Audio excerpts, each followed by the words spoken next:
Mesdames, Messieurs, bonjour. Il est midi à Dakar et partout au Sénégal, 12h GMT. Bienvenue dans le grand journal de la RFM. Sommaire de cette édition, menace de grève générale à la Société des eaux. Les travailleurs continuent de réclamer 15% des actions de la société qui va remplacer la SDE à partir du 1er janvier prochain. Processus de paix en Casamance, la Gambie travaille à rapprocher le MFDC et l'État du Sénégal en vue de l'ouverture de négociations directes. Des représentants civils du mouvement et de la société civile de 3 pays réunis à Serekunda. Le Garci établit ses quartiers à Kidira. La caserne du groupe d'action rapide de surveillance et d'intervention a été inaugurée ce matin.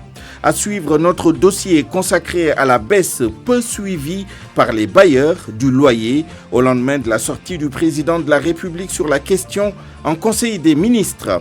Les titres de l'actualité internationale avec vous, Binta Diallo, bonjour. Bonjour Souleymane. Guinée-Bissau, où le président Vaz essuie d'autres revers après la CEDEAO. C'est au tour de l'Union africaine et de l'ONU de rejeter le décret de limogeage du Premier ministre Aristide Gomège. Éboulement meurtrier au Cameroun, le bilan s'alourdit, 43 morts et les recherches se poursuivent. Exécution sommaire en RD Congo, 77 personnes tuées. C'est ce que révèle un rapport de l'ONU. À tout à l'heure pour le détail de toutes ces informations. Les titres sport avec vous, Chertidiane Diagne, bonjour. Bonjour à vous Souleymane et bonjour à tous. Nabissar, Baba Thiam et Moussa Ndiaye, les nouvelles têtes dans la tanière. Aliou Cissé, le sélectionneur, a rendu public ce matin la liste des jeux retenus pour les matchs de qualification à la CAN Cameroun 2021. Venant du football local, Moussa Ndiaye est sans embâche. Il est venu pour s'imposer, a-t-il précisé. Vous l'entendrez dans ce journal. Le développement à suivre dans le journal des sports à venir. À tout à l'heure, cher. Et puis, point de vue à la fin de cette édition, nous parlerons d'épargne et d'économie sociale et solidaire à la mise en onde à l'UNBA. D'abord, la colère des populations du village de Faoun, situé près de Madina Wandifa, dans la région de Sédhiou. Elles ont barré la route nationale numéro 4 ce matin.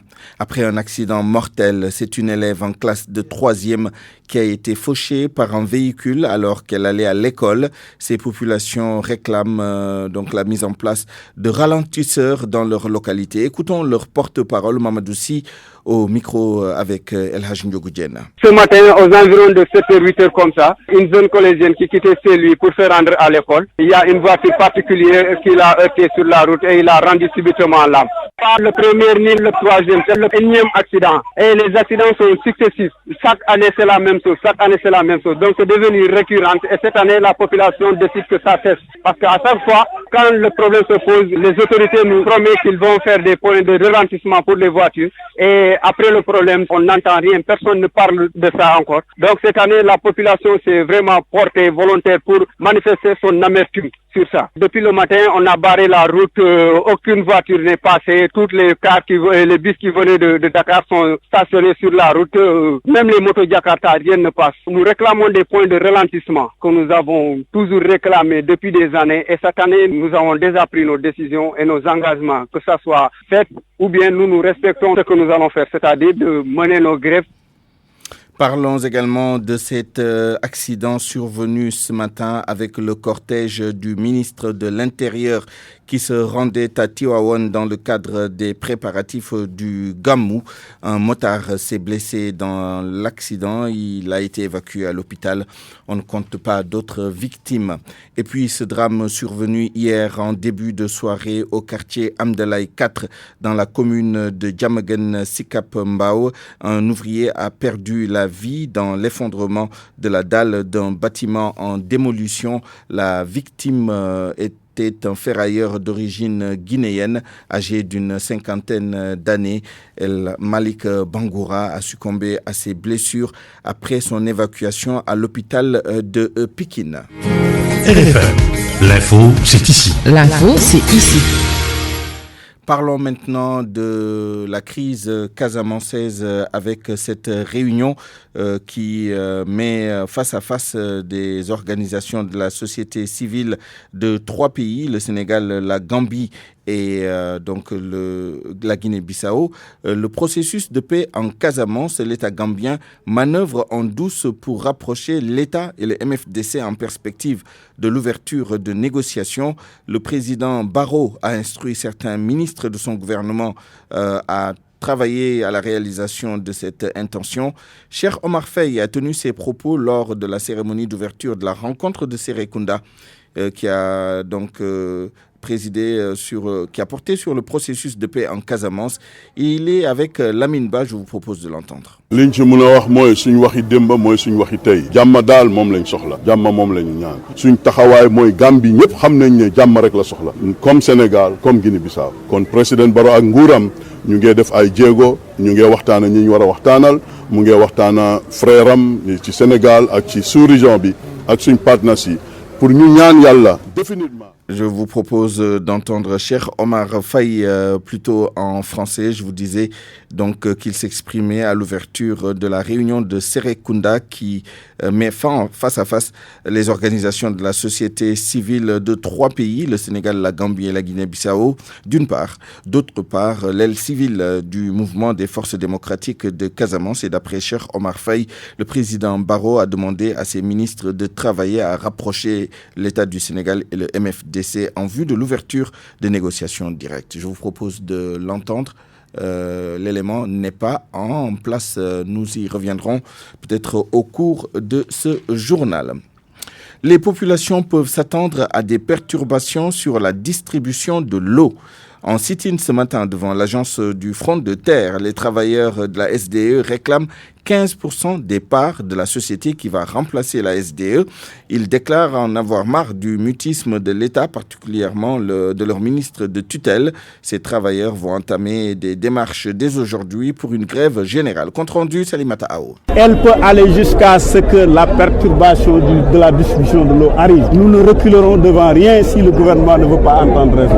Ce sont des travailleurs de la SDE déterminés qui ont barré la route pendant au moins 20 minutes. Des brassards rouges sur la tête, ils ne veulent rien d'autre que 15% des parts après l'attribution de la gestion de l'eau à Suez. Eliman Diouf, membre de l'intersyndicale des travailleurs de la SDE. Depuis plus de 2 mois, nous avons discuté avec le gouvernement sur les 15% et aujourd'hui, ils sont prêts à installer Suez sans discuter avec les travailleurs. Nous sommes déjà actionnaires. On ne peut pas créer une société sans l'ensemble des actionnaires. Et nous n'accepterons pas l'installation d'une nouvelle société sans qu'on discute jusqu'à trouver un accord sur les 15%. Cet arrêt de travail de 2 heures n'est que le début des actions menées. Dès aujourd'hui, ils vont formaliser leur préavis de grève. Et aujourd'hui, nous formaliserons le préavis de grève définitif. Mais c'est aujourd'hui que nous lançons les hostilités pour la grève. Et que tout le monde l'entende. Les populations sont averties. Nous avons suffisamment communiqué pour permettre aux populations de comprendre notre conflit avec l'État du Sénégal. Et à partir de maintenant, nous n'avons plus de droit de revenir en arrière. Selon toujours ces travailleurs, depuis 2 mois, ils tapent sur la table et l'État fait le mort. C'en est assez, disent-ils.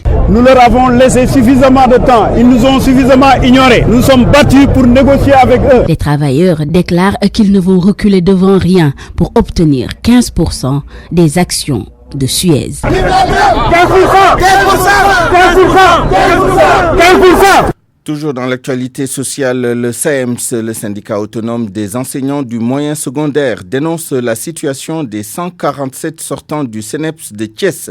Ces derniers ont entamé une grève de la faim ce matin pour réclamer leur recrutement dans la fonction publique.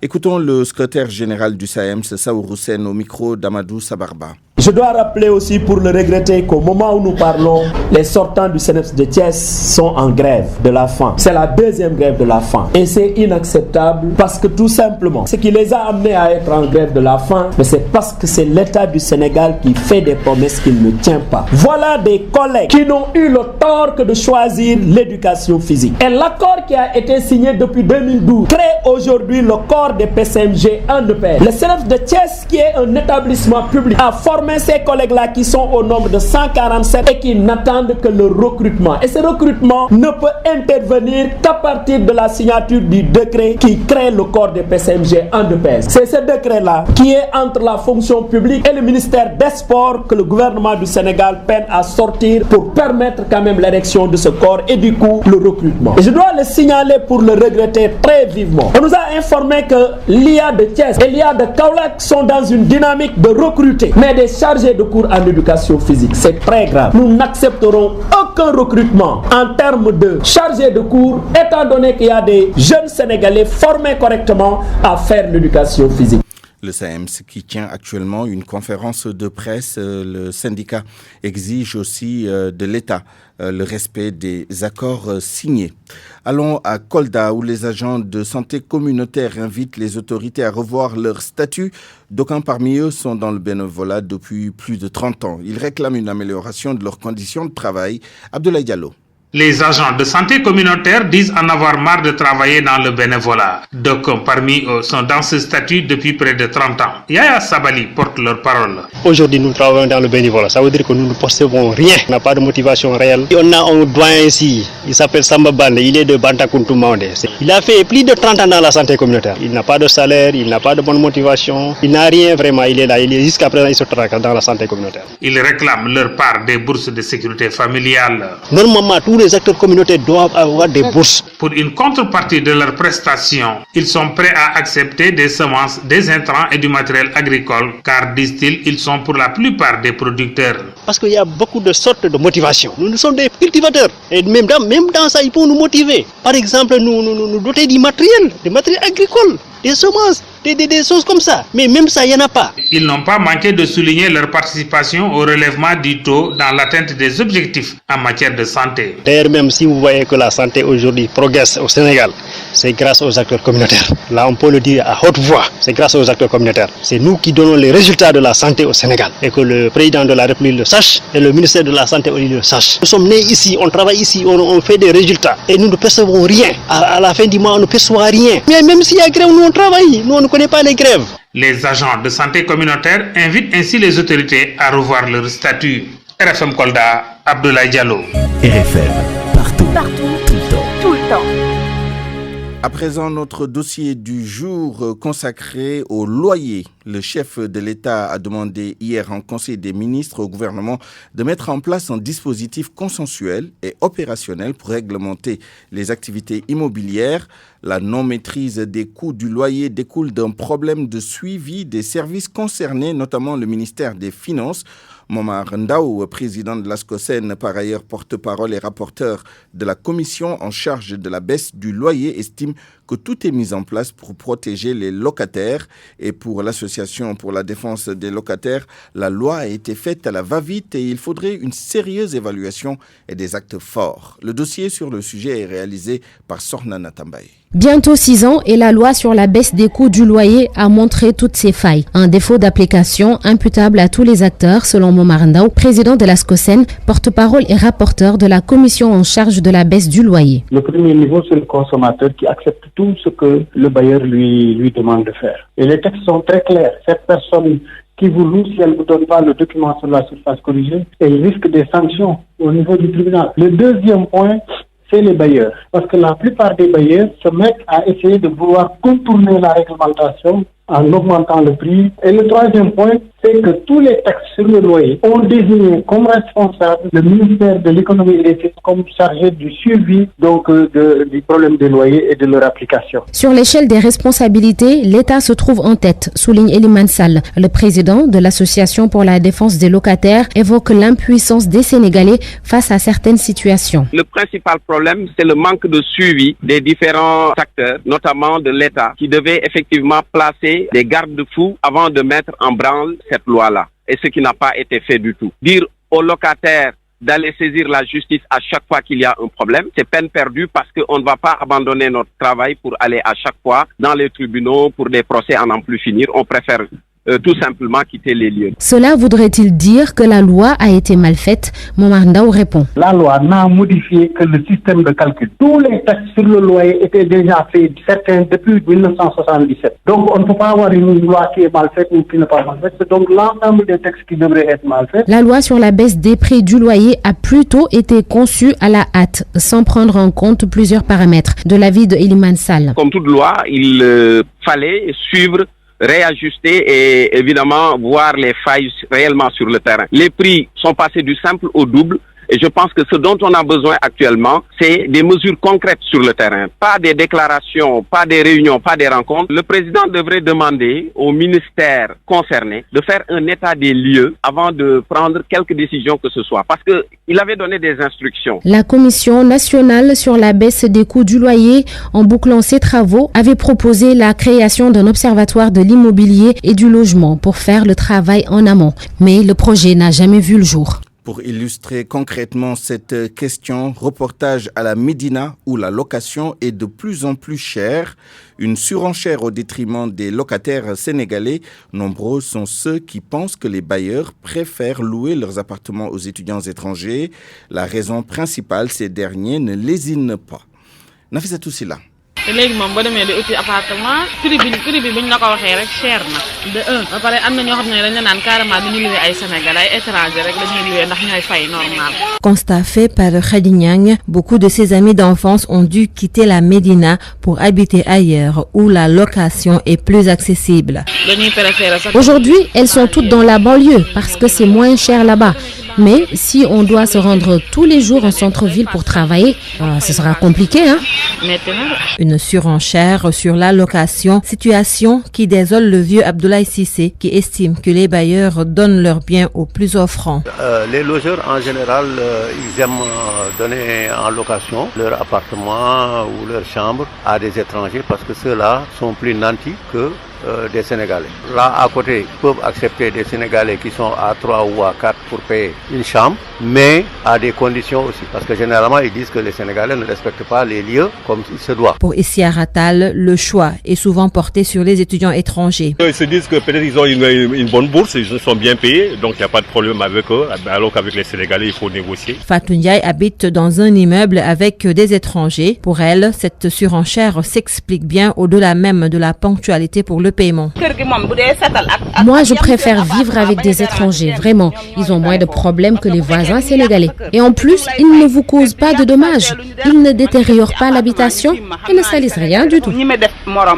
Ce n'est pas seulement à la Médina que le coût du loyer est assez corsé. Le constat est fait partout dans la capitale. Les bailleurs préfèrent céder leurs biens aux plus offrants. 12h17, vous écoutez le grand journal de la RFM. Le conseil municipal de la commune de Biscuiterie choisit cet après-midi le remplaçant de son défunt maire Doudou Issa Niasse. Ce responsable socialiste décédé le 2 octobre dernier, 2 adjoints au maire sont en compétition pour la succession de Doudou Issa Niasse à la tête de la mairie de Biscuiterie. Il s'agit du premier adjoint Ndiagadja et du deuxième adjoint Mohamed Djibril Ouad. Dialogue politique en plénipotentiaire du pôle de l'opposition met les pieds dans le plat. As Ababakar Gueye dénonce une impasse voulue et entretenue par le camp du pouvoir. Le responsable du parti Réumi évoque le cas de Famara Ibrahima Sagna qui n'est toujours pas installé officiellement et l'audit du fichier électoral et l'évaluation du processus électoral qui n'ont pas encore démarré, mais également la date des élections locales pas encore fixée. As Ababakar Gueye au téléphone avec Georges Déthié Diop. En tant qu'acteur véritablement de ce dialogue-là, je suis en train de me poser des questions par rapport à l'audit du fichier et l'évaluation du processus électoral. Et vous savez que depuis plus de 2 mois déjà, on avait bouclé ce processus-là, on avait validé ces 2 points-là et que ce qui restait, c'était la mise en œuvre. Mais diantre, comment se fait-il que depuis plus de 2 mois, on tarde à mettre en œuvre véritablement ces 2 objectifs-là? Et pour moi, ce n'est pas lié avec la date des élections. Rien ne nous empêche aujourd'hui de fixer la date des élections vers le mois de juin, c'est-à-dire prendre le temps nécessaire, dire au mois de juin 2020 se tiendront les élections Et maintenant, faire tout pour que le dialogue puisse progresser avec des deadlines et essayer de terminer tout ce travail-là. Mais aujourd'hui, quand on arrive la fixation de la date des élections à un travail qui tarde à démarrer, parce que Famara Ibrahima Sagna, en tant que président du dialogue national, on ne comprend pas, depuis plus de 2 mois n'est pas installé, et tant qu'il n'est pas installé, ce processus-là, les appels d'offres ne peuvent pas être lancés, etc. Et quelque part, je pense qu'il y a quand même véritablement des choses à revoir et qu'avec la façon dont on travaille, on risque véritablement d'être mené en bateau, entre guillemets, ça c'est individuel, vers des lendemains qui sont très obscurs. C'est pourquoi je pense que nous devons nous arrêter véritablement pour installer Famara Ibrahima Sagna ou bien le mettre en dehors de ce processus-là et nous permettre, n'est-ce pas, à Mamadou Niang, le général, d'enclencher cette procédure-là. À suivre dans la deuxième partie de ce journal, notre second dossier sur l'administration publique qui est sur la sellette. Rendez-vous avec Abdoulaye Cissé.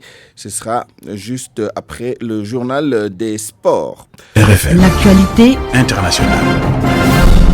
Rebonjour Binta Diallo. Rebonjour Souleymane. Après la CEDEAO, c'est au tour de l'ONU et de l'Union africaine de désavouer le président José Mario Vaz en Guinée-Bissau. Oui, vous l'avez dit, l'Union africaine est en phase avec la CEDEAO qui brandit des sanctions et l'ONU qui appelle les deux parties à se conformer aux décisions de la communauté économique des États de l'Afrique de l'Ouest, Salimata Awa. L'Union africaine est en phase avec la CEDEAO. L'organisation communautaire avait déclaré illégal le décret mettant fin au gouvernement Gomez. Quant au secrétaire général de l'ONU, Antonio Guterres, dit suivre avec inquiétude la situation en Guinée-Bissau. Il appelle toutes les parties prenantes à se conformer aux décisions de la CEDEAO sur la gouvernance du pays jusqu'à la présidentielle. La CEDEAO avait également brandi des menaces de sanctions contre quiconque entraverait le processus menant au scrutin présidentiel du 24 novembre. La tenue de l'élection reste incertaine selon africanews.com. La campagne électorale doit officiellement s'ouvrir ce samedi. Le président Vaz a assuré que le scrutin se tiendra bel et bien à date échue. Cameroun, le bilan s'alourdit suite à l'éboulement d'un terrain. 43 morts, les recherches se poursuivent encore aujourd'hui. Les secouristes cherchent à savoir si des victimes sont coincées encore dans des décombres. Les autorités ne peuvent pas pour le moment dire combien de personnes sont portées disparues. Exécution sommaire en RDC. 77 personnes exécutées, c'est ce qui ressort d'un rapport de l'ONU. Cela s'est passé en République démocratique du Congo au mois de septembre dernier. Voyons tout cela avec Virginie Léontine Sagna. Selon le document publié par le Bureau conjoint des Nations Unies pour les droits de l'homme, ces exécutions ont eu lieu au mois de septembre dernier. L'enquête révèle qu'environ 2/3 de ces exécutions extrajudiciaires ont été commises par des combattants de groupes armés et le reste par des agents de l'État.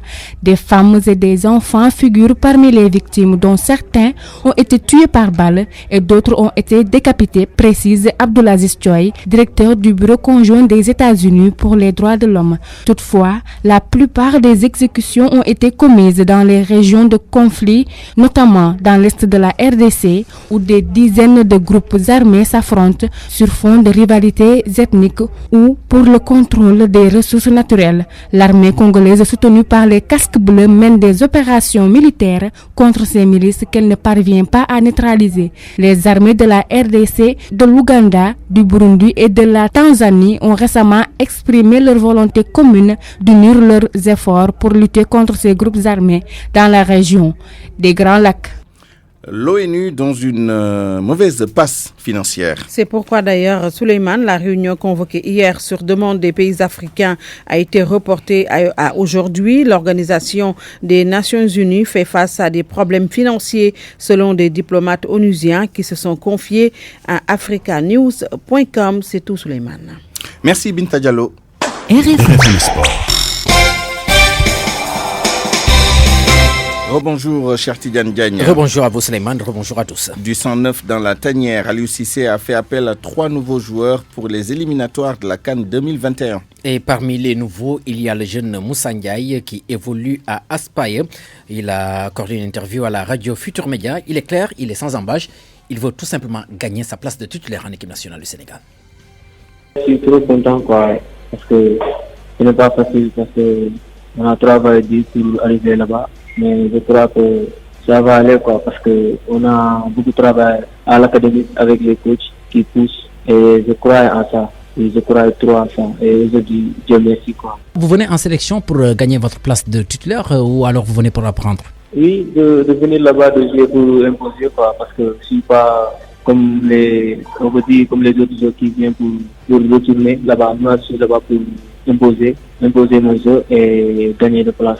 C'est ça mon objectif. Est-ce que Moussa, tu t'attendais à cette sélection au vu de vos prestations, disons, chez les petites catégories? Si, j'ai entendu ça, mais tout ça dépend de moi, quoi. Parce que je suis trop petit, je suis là-bas pour apprendre, mais pour imposer quand même. Parce que je ne suis pas venu là-bas pour retourner, pour faire des jours là-bas et retourner. Non, je suis là-bas pour entraîner, pour imposer quoi, mon jeu et gagner de place. C'est ça. Moussa Ndiaye, Naby Sarr, Baba Thiam, les nouvelles têtes dans la tanière. Aliou Cissé, le sélectionneur, a rendu public ce matin la liste des jours retenus pour les matchs de qualification à la CAN Cameroun 2019. Ce sera au courant de ce mois de novembre. Nous allons écouter le compte rendu signé sur le CAM. En vue de ces deux premiers matchs comptant pour les éliminatoires de la CAN Cameroun 2021, le sélectionneur de l'équipe nationale A du Sénégal reste dans la continuité. Aliou Cissé conserve l'ossature de l'équipe mais apporte du sang neuf. Naby Sarr qui est à Charlton, il est axe gauche, défenseur central gauche. Aujourd'hui, si Charlton se porte bien, je peux dire en grosse partie, c'est dû à ses performances aussi derrière. On est à la recherche aussi d'un défenseur central gaucher et aujourd'hui, il rentre dans ces plans-là.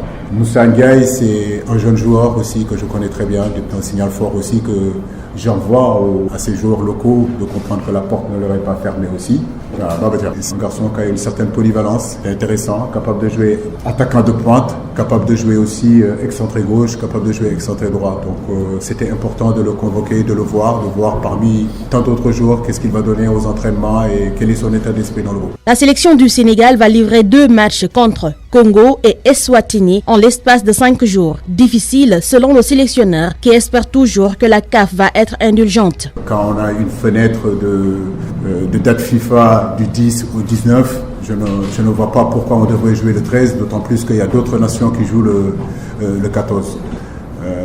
La programmation qu'on avait prévue, c'était de pouvoir jouer le vendredi 15, voyager le 16 et pouvoir jouer le 19 contre Eswatini. Mais à l'heure où je vous parle, on n'a pas encore la réponse de la CAF.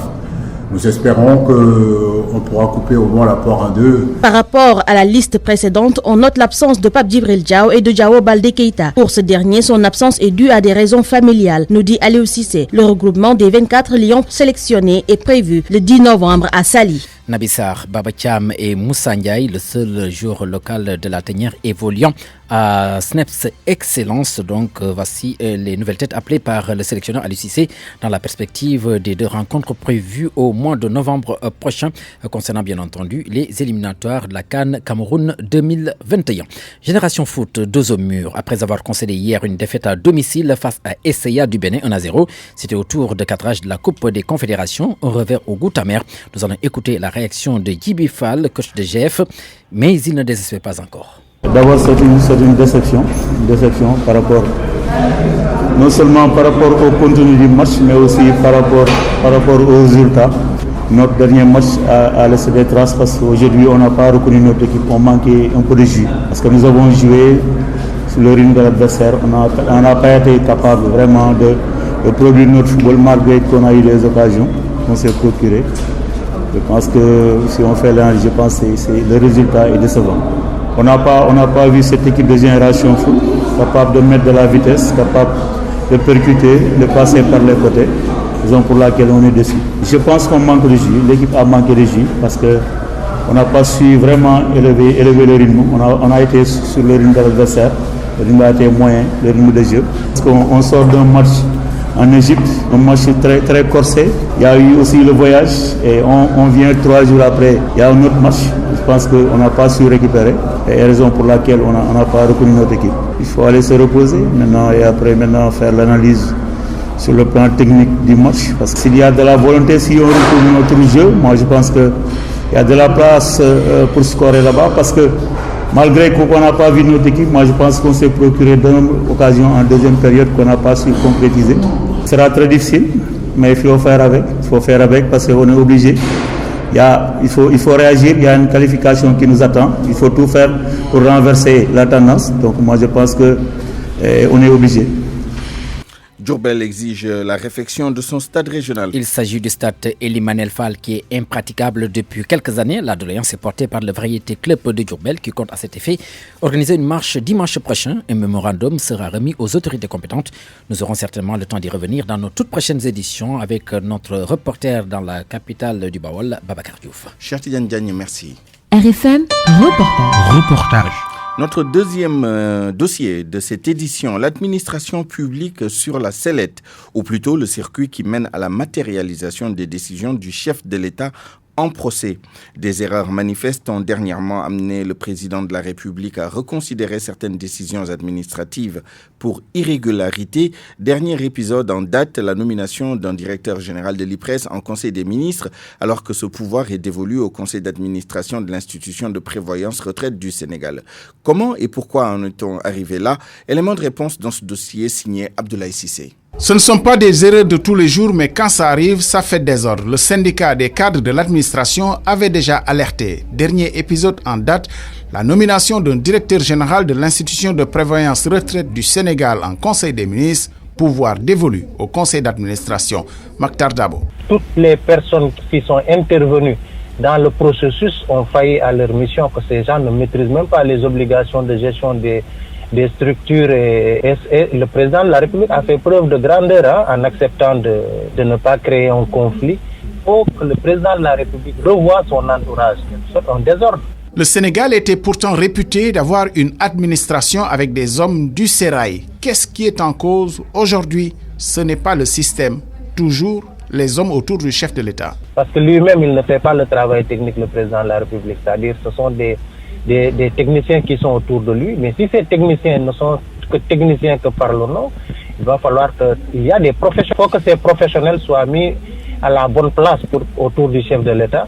De là à convoquer les assises de l'administration, le syndicat des hauts cadres de l'administration n'est pas loin de le penser, mais toujours est-il que le chef de l'État Macky Sall réfléchira à 2 fois avant de signer un décret prochainement. C'est Georges Déthié Diop qui a lu la presse de ce jeudi 31 octobre 2019. Seydou Gueye avertit, ainsi s'exclame Sud Quotidien. Le ministre en charge de la communication de la présidence de la République s'entretient avec le journal. Au menu des échanges, le débat sur le 3e mandat, l'affaire des 94 milliards, le TR, le BRT, entre autres. Un passage qui en dit long. Seydou Gueye déclare, je le cite, « Toute tentative de dépassement de notre ligne communicationnelle relève d'une posture de défiance. » C'est à propos du 3e mandat, même s'il souligne par ailleurs que ce n'est pas une question taboue. Et le député Djibril War en parle dans la suite de l'interview accordée à Source A. Il révèle qu'au Parlement panafricain, qui regroupe 55 États et plus de 200 députés, le débat est agité avec les événements survenus tout dernièrement en Guinée. Et les collègues l'interpellent sur le cas du Sénégal à propos de cette rumeur prêtée au président Macky Sall. Mais il dit les rassurer que ce n'est pas dans l'idée du chef de l'État. En tous les cas, pour Vox Populi, le débat du 3e mandat est un piège politique aussi bien pour l'opposition que le pouvoir. Ce que confirme l'analyste politique Cheikh Atab Badji, pour qui ce débat parasite ce second mandat. Vox Populi indique que les 2 camps, divertis par des joutes prévues dans 5 ans, occultent aujourd'hui les véritables défis à relever. Le Parti démocratique sénégalais a aussi un défi à relever, celui d'une formation politique organisée. Sans doute la raison du renouvellement de ses instances. Et à ce propos, son secrétaire général national a pris une nouvelle mesure. Abdoulaye Wade, qui continue son SOPI selon le journal Le Quotidien, a procédé hier à des changements à la tête de la Fédération nationale des cadres libéraux. Il a nommé respectivement Lamine Ba et Saliou Sagna, président et secrétaire général de la FNCL. Il remplace Cheikh Tidiane Seck et Abdoulaziz Diop, démissionnaires selon les termes utilisés par le patron du PDS. Ainsi, l'Observateur relève à sa page 7 que Wade éjecte Cheikh Tidiane Seck et Abdoulaziz Diop. Ces derniers précisent, selon Le Quotidien, qu'ils n'ont pas démissionné de leur poste. Abdoulaziz Diop le dit d'ailleurs à la une du journal Les Échos. Du coup, mon confrère affirme que Cheikh Seck et Aziz Diop démentent Wade. Wade, avec qui Ousmane Sonko s'est affiché il n'y a pas longtemps. Mais actuellement, le leader du PASTEF fait son chemin à lui et Tribune se fait l'écho de sa sortie hier à l'émission Face à Pape Alé sur Sen TV. Il était surtout question de l'affaire des 94 14 milliards de francs CFA. Et tribune de rapporter qu'il a enfoncé Mamour Diallo, qui à son avis est sans vergogne. Sonko parle de ses relations avec les héritiers Ndoye, non sans égratigner le procureur de la République. Le procureur de la République, justement, il doit suivre de très près l'affaire de la dernière saisie de cocaïne au port de Dakar. L'Observateur s'y intéresse aussi et révèle que le propriétaire du véhicule et un transitaire sont entendus dans le cadre de l'enquête. Ce n'est pas tout. L'Obs apprend que la drogue a les mêmes caractéristiques que les 1036 kg saisis au mois de juin. Fait marquant, selon le journal, la voiture dans laquelle la drogue a été retrouvée est au port depuis au moins 6 mois. Dans un autre registre, l'Observateur fait savoir que l'OFNAC est aux trousses de Mansour Faye. C'est pour des soupçons de corruption et de conflit d'intérêts dans l'attribution du contrat d'affermage de l'eau à Suez. C'est à la suite de la plainte du Forum social sénégalais en collaboration avec le Conseil citoyen droit à l'eau. Selon l'Observateur, l'OFNAC a avoué aux plaignants avoir ouvert une enquête et le Forum social sénégalais évoque même des mouvements d'argent entre Suez et une société sénégalaise fictive. Réaction de Mansour Faye dans un entretien avec l'Observateur. Il revient sur les détails du don de 5 bennes tasseuses à sa commune et la composition du comité qui a travaillé sur le marché d'affermage d'eau urbaine remporté par Suez. Quant à l'entreprise Ecotra, elle peine à exécuter un programme d'aménagement du pôle urbain de Diamniadio. Source A rappelle que pour un appel d'offres lancé en octobre 2016 en mode clé en main assorti d'un montage financier, Ecotra ne devait pas dépasser le délai d'exécution qui est de 36 mois. Mais c'est peine perdue. Et vous savez quoi? Le journal se désole que depuis un mois, à Ecotra, il est impossible de faire réagir quelqu'un sur le sujet. Ce bras de fer entre l'État et Excaf Télécom sur le basculement vers le numérique. Et pour cause, le Sénégal risque de rater pour la seconde fois le basculement prévu en juin 2020. Un contrôle sur le terrain révèle que sur les 24 sites, seuls 6 sont prêts pour le basculement. Conséquence, l'État met en demeure Excaf de lui transférer l'infrastructure et les équipements. Le groupe soutient que tout lui appartient. À la une d'enquête, avant projet de loi gazière, Macky met plein gaz. En d'autres termes, le Sénégal prend les devants. Selon enquête, le Sénégal a lancé le processus pour se doter d'un cadre législatif afin de saisir les opportunités de la manne gazière. Le projet de loi veut éviter au Sénégal de se laisser déborder par les opérateurs plus rompus à la tâche dans le secteur gazier. Enquête informe que le ministre en charge des hydrocarbures sera au cœur du processus de l'attribution des licences de l'importation ou de l'exportation de gaz. Sport avec le mondial U17, le Sénégal a battu les Pays-Bas hier et s'est qualifié pour les 8e de finale. Le Soleil salue cet exploit pour une première participation et titre Brave Lionceau. Le Ballon d'Or France Football à présent avec record. Le favori de Kalidou Koulibaly, sans surprise, Sadio Mané. 37 minutes, bienvenue à Point de Vue. Nous parlons aujourd'hui de l'épargne à l'occasion de la 95e journée mondiale de l'épargne qui est célébrée ce 31 octobre sur le thème l'épargne postale au service de l'inclusion financière. Mais aussi, nous parlerons de l'économie sociale et solidaire à l'occasion de journées qui se sont ouvertes à Dakar et qui se poursuivent sur ce thème. Pour en parler, nous sommes en ligne avec Madame Safiatou Diop, présidente du réseau Sigil Jigéen. Madame Diop, bonjour. Bonjour. Nous sommes également avec professeur Maïssa Babou, économiste, enseignant à l'université Cheikh Anta Diop de Dakar. Maïssa Babou, bonjour. Bonjour Suleiman. D'abord, une question profane à vous, de façon brève peut-être et simple. Qu'est-ce que l'économie sociale et solidaire pour commencer? C'est pour moi? Oui, pour vous, oui. Ouais. Merci Suleiman. Je salue Madame Diop, la présidente de ce réseau. Oui, l'économie solidaire consiste quand même à engranger des actions qui permettent à des couches vulnérables d'être moulées dans un système qui leur permet d'accéder à des revenus, en tout cas à des biens aussi et services à leur portée. Donc, il s'agit d'une forme économique sociale, comme on le dit, mais qui est en fait un socle pour les couches les plus vulnérables et qui, au demeurant, intéresse dans nos pays en tout cas, plus de 60% de la population. C'est une économie en général informelle, un peu invisible. Est-ce qu'on a une idée de ce que ça représente dans l'économie générale? Bon, je ne saurais donner un taux. Peut-être les professionnels comme Mme Diop vous donneront un taux, mais ça intéresse effectivement beaucoup le secteur informel, mais c'est un matelas quand même économique intéressant qui permet donc d'atténuer en tout cas la vulnérabilité de certaines couches. Alors, Madame Safiatou Diop, concrètement, quand on parle d'économie sociale et solidaire, on pense beaucoup aux femmes à travers leurs associations, les réseaux tels que le vôtre, les initiatives mutualistes, etc. Concrètement, comment vivez-vous cette économie sociale et solidaire, vous les femmes? Bonjour Souleymane, salut à mon frère Maïcha.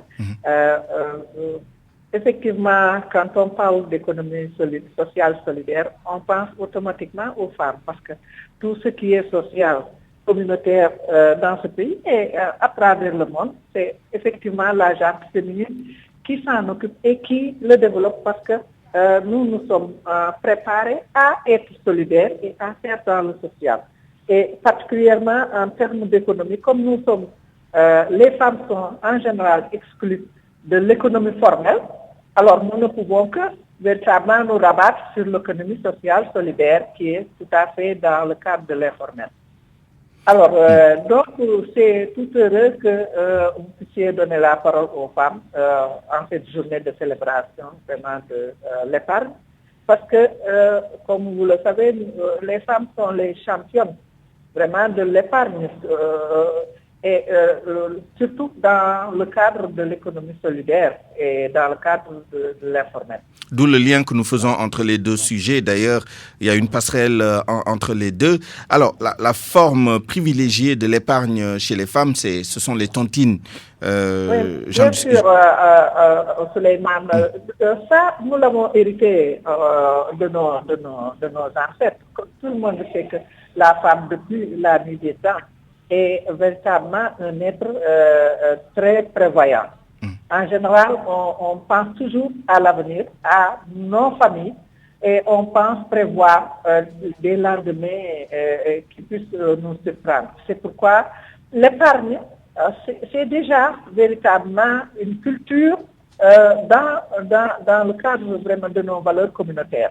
Mais si ce n'est pas trop développé, c'est parce que les femmes sont très faibles en termes vraiment de possession de ressources en termes d'économie. Mais nous, tout le monde sait que nos grands-mères épargnaient, même si c'est 2 francs, même si c'est 1000 francs, elles cherchaient à acheter vraiment 1 gramme d'or, ou bien elles cherchaient à avoir une chèvre dans la maison. C'était une façon d'épargner pour maintenant venir au secours de la famille en cas de besoin.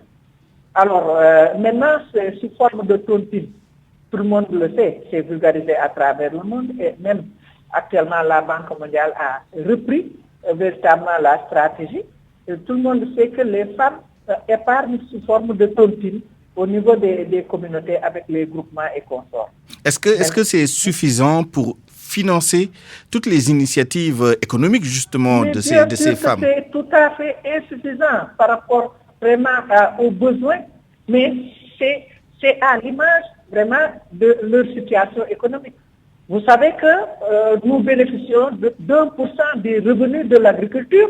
Tout le monde sait que nous participons à 80% à la production agricole. Notamment dans le cadre de l'agriculture familiale, effectivement. Sur les revenus, nous n'avons que 1%. Alors, c'est cette situation de précarité, véritablement. Nous ne détenons pas de richesse. Nous ne sommes pas riches. Nous sommes les plus pauvres parmi les plus pauvres. Mais même dans notre pauvreté, on pense quand même vraiment à épargner, à régler l'assurance de la famille, à gérer véritablement les lendemains, à prévoir vraiment des jours qui doivent être pris en charge dans le cadre de ce que nous avons aujourd'hui. Alors, Madame Diop, on va entendre l'économiste sur cette question. Maïssa Babou, est-ce que on peut développer une économie, qu'elle soit solidaire, sociale ou autre, quand le taux d'épargne est aussi faible? Je signale d'ailleurs que récemment, la BCEAO a annoncé que c'est un autre indicateur qui n'est peut-être pas très pertinent par rapport à notre sujet, mais le nombre de comptes à terme a baissé de 50% récemment, ce qui indique que l'épargne a considérablement baissé dans le système financier, dans les banques notamment. Mais pour revenir à la question simple, est-ce qu'on peut développer cette économie, notamment pour les femmes, si le taux d'épargne et le taux de financement de ces femmes est aussi faible? Oui, c'est très difficile. Parce que vous savez, c'est une couche vulnérable. Et cette couche-là, comme l'a dit tantôt Mme Diop, est une couche très active.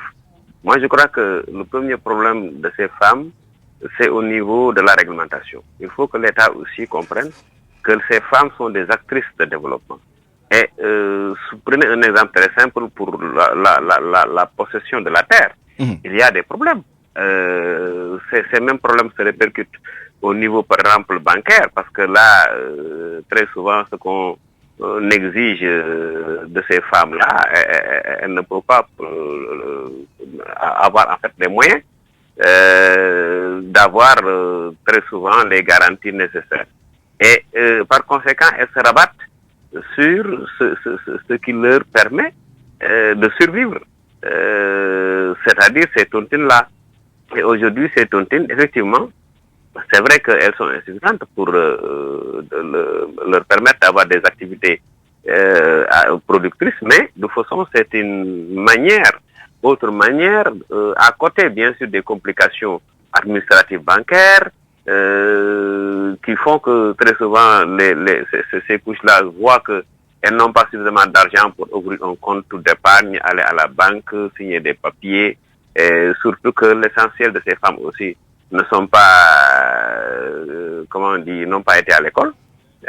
Donc, il y a tous ces problèmes-là qui font que elles font dans ce qui leur permet de survivre. Et donc, il y a aussi les institutions de microfinance et même maintenant de mésofinance, des institutions de mésofinance qui financent les petites entreprises et parfois même les moyennes entreprises.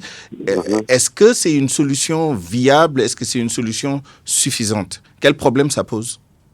Micro et mésofinance sont en fait, c'est vrai, des moyens de financement à très court terme. Parce que très souvent, ces gens-là vous financent sur un délai d'une année.